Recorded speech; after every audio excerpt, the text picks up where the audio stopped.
Doctor S M Shahzad साहब, बहुत शुक्रिया आपने प्रोग्राम में वक्त दिया।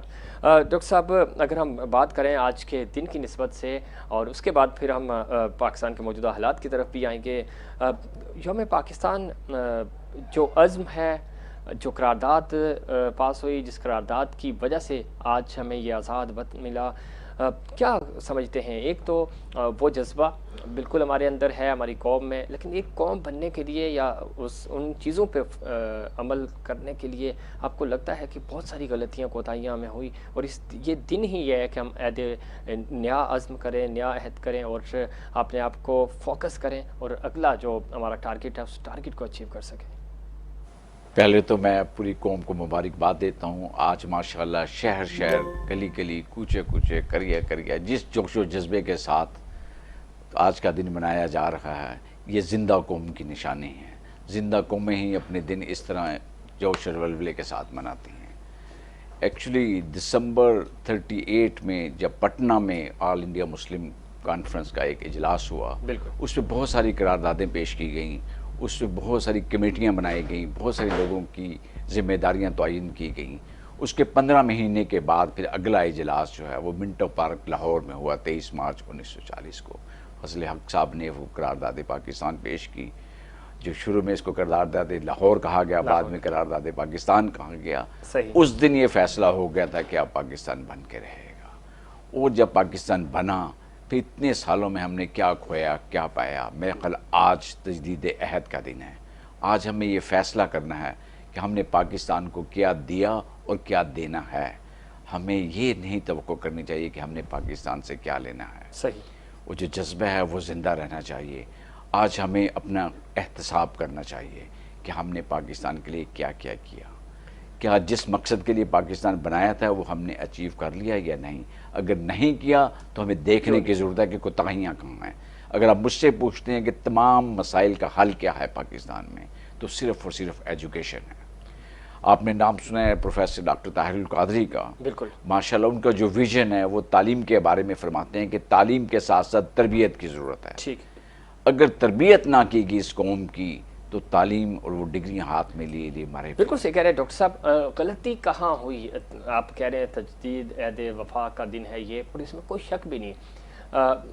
हमारे कायद जनाब कायद आज़म मोहम्मद अली जिन्ना ने कहा था कि नौजवान पाकिस्तान का सरमाया है, और किसी भी मुल्क का ये नौजवान ही सरमाया होते हैं। 64% हैं कुल आबादी का नौजवान है, लेकिन आज का नौजवान पाकिस्तान के नज़रियात का मुहाफ़िज़ भी है।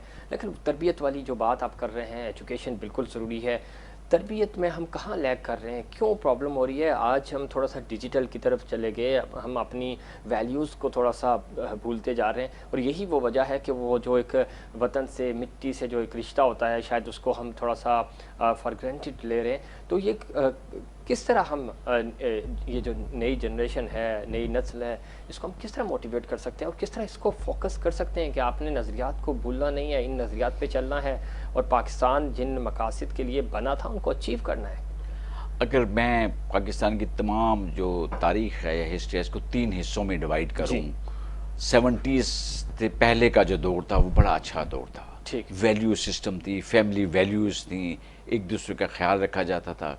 अगर कोई शख्स करप्ट आपको नज़र आता था तो लोग उसको कहते थे ये बुरा शख्स है, लोग उंगली उठाते थे उसकी तरफ, उस गली मोहल्ले से गुजरना छोड़ देते थे, लोग उसका सोशल बायकाट करते थे।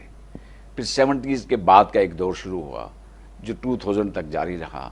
उसमें हमने देखा कि बहुत परवान चढ़े वो लोग जो करप्ट थे, और अब ऐसा भी एक दौर हमने पाकिस्तान में देखा कि जो करप्ट लोग थे वो ज़्यादा वैल्यूएबल हो गए। जो शरीफ आदमी था लोग कहते थे ये बेवकूफ़ है, और उसको एक ख़ास नज़र से देखना शुरू किया। बिल्कुल रिवर्स हो गया सारा सिस्टम।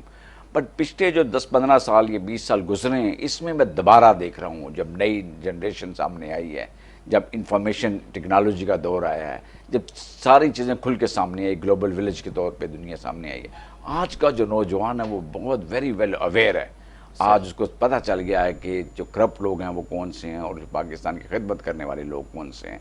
एक नए जोश और जज्बे के साथ एक कौम दोबारा उभर रही है, और वो दिन दूर नहीं जब हम दुनिया में एक अपना मकाम हासिल करेंगे। इंशाल्लाह बिल्कुल हासिल करेंगे, और उसके लिए ज़रूरी ये है कि नौजवानों को पढ़ना पड़ेगा, एजुकेशन बहुत ज़रूरी है और अपने टारगेट को, अपने विजन को टारगेट करना होगा और यही वो वजह है कि जिसकी वजह से आप आगे बढ़ सकते हैं।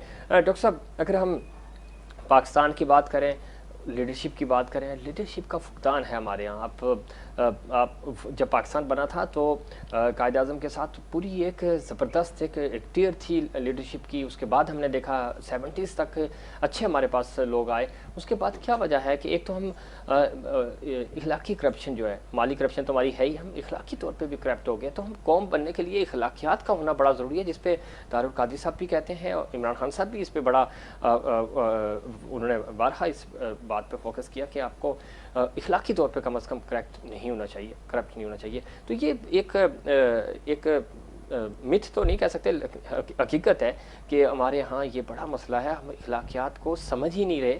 हालांकि इस्लाम भी यही कहता है कि इखलाक सबसे पहले है, उसके बाद आपकी दूसरी चीज़ें। तो इखलाकी तौर पे भी हम बहुत ज़्यादा करप्शन की तरफ इन्वॉल्व हो गए, करप्ट हो गए। तो इसकी क्या वजह है? आप क्या समझते हैं कि क्यों हमारा माशरा इस तरफ चल पड़ा? इसकी बेसिक वजह यह है जो मैंने आपको बताई कि जो तालीम का फुकदान और तालीम के साथ साथ तरबियत का फुकदान। अभी मिनहाजुल कुरान के एक यूनिवर्सिटी है, 40 इनके कॉलेजेस हैं, 615 के स्कूल्स हैं। डॉक्टर हुसैन महिउद्दीन कादरी जो deputy chairman board of governors हैं, वो उनका मकसद ही सिर्फ, उनका विजन ही ये है कि बच्चों की तरबियत की जाए, मुस्तकबिल के लीडर तैयार स्कूलों में किए जाएँ, कॉलेजेस में किए जाएँ, यूनिवर्सिटीज़ में किए जाएँ। जब ये लोग पढ़ लिख के चीज़ों को समझ के कंप्लीट अंडरस्टैंडिंग के साथ सामने आएंगे, फिर वो लाके एक एजुकेशन रेवोल्यूशन लेके आएंगे। फिर पाकिस्तान मुआशी तौर पे भी तरक्की करेगा, मुआशरती तौर पे भी तरक्की करेगा, समाजी वैल्यूज़ भी आपके सामने आएंगी।